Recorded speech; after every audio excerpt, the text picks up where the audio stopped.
Innes, thank you for your time.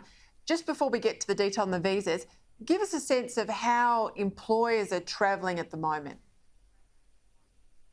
Well, Peter, things are better than we thought they would be 6 months ago. There's no doubt about that. But employers are still pretty concerned on a few things.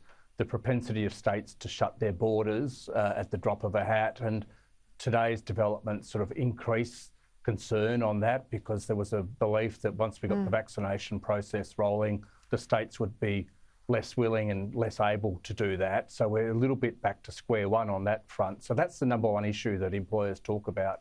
And second, although there are obviously really deep pockets of hardship out there, tourism, accommodation, all those sectors, overall things are going pretty well. And that means that employers are saying more and more they just can't get the right people with the right skills. So we're seeing the concerns we've had for a very long time around skill shortages within Australia starting to emerge, because one thing leads to another. This is why this calls come out from employer groups around migrants, is because we're seeing skill shortages emerge because we're not seeing the people coming in and through the country. So employers are struggling to get equipment fixed at the moment.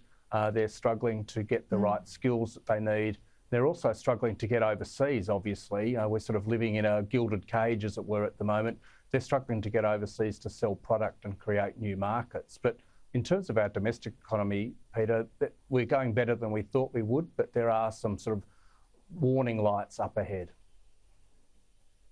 I'll come back to the skilled migration piece in a minute, but I want to just get to this issue of international students. I can see the argument put forward today in the papers from business to be very, very sensible. We're talking about students that are already in Australia, they're COVID safe. If they want to work more and we've got jobs going begging, I don't understand why the visa restrictions that they have on the hours that they can work per week aren't relaxed. That's what you're asking for, isn't it? Well, that's exactly right, Peter. What you've got is a big cohort of people who are here, and what we need to do is make the best of what we have here. And we've got restrictions in place around particularly students, but also others around how much they can work, who they can work for, and where they can work. And what we're saying is, to make the most of the resources we have at hand, we need to ease those restrictions as best as we can to fill the skills gaps and the needs that businesses have at the moment, to make sure that people are obviously properly paid, properly recompensed for doing that. But at the moment, they're hamstrung around what they can do and how much they can contribute. And as well, employers and others who work for them are struggling because of these people gaps that we have. So we have people on our doorstep, they're here now, they're willing to work, they want to work. We should be able to be creative enough to find ways to help them to work. Spot on. I ran into a bloke in the streets in Melbourne today, watches the show, has a restaurant, a number of businesses in Gippsland in Victoria. He was saying to me that before the changes to JobSeeker, so this is last year and over Christmas, he was paying people to relocate, to take up jobs with him. He had to pay their accommodation and move them and all of that stuff. He said the day that JobSeeker ended, he said he was inundated with people applying for jobs. So that's been part of a constraint, hasn't it? But he's struggling with hospitality, chefs, all the usual skilled migrant occupations. That's what you're asking for some relief on, isn't it?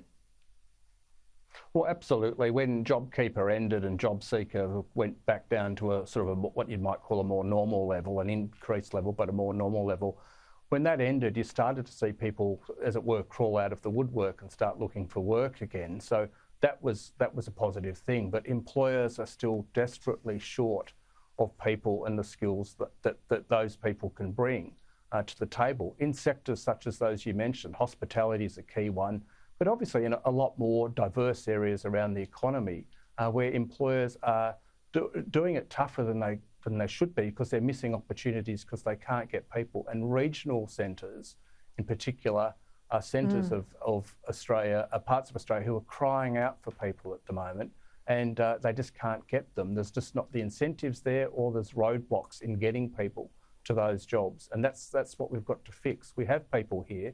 We're about 1 million people down on where we would be normally, because our migration program has tailed off, obviously, but we have to take advantage of what we have here. And that's not what we're doing at the moment. So we have to be smart about this.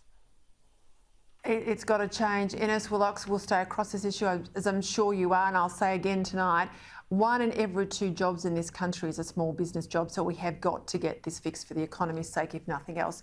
Innes, thanks for your time.